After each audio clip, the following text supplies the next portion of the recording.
In this example, we're going to work through the following equation using the BODMAS technique.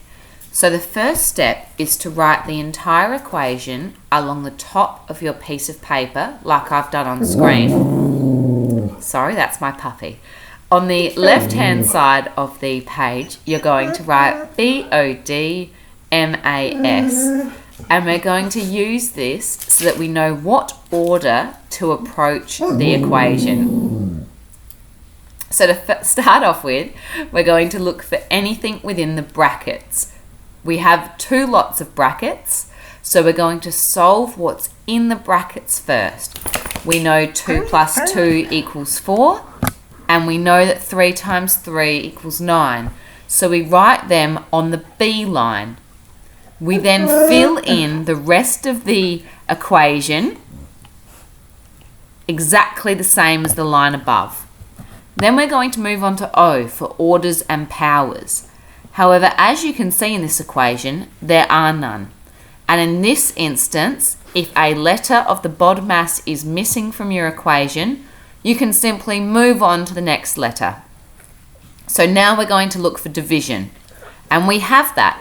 So we're going to write the answer to 8 divided by 4 on the D line and then copy the rest of the equation exactly the same from the B line, because that was the last time we worked on the equation.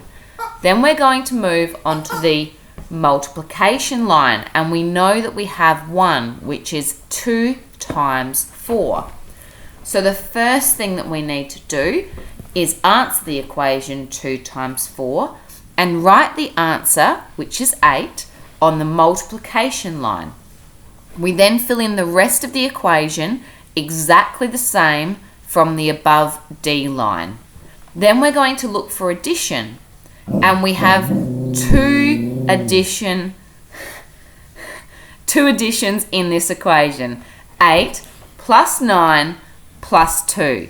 And when there's more than one, you work from left to right. So to start off with, we're going to solve 8 plus 9. We are then going to bring that answer down to the addition line and then copy the rest of the equation the same.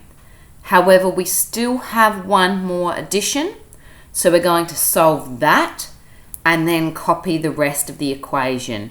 And if there was more than 2, you would carry on until all of them were solved. Then for the subtraction line, well, we only have 1 left in our equation.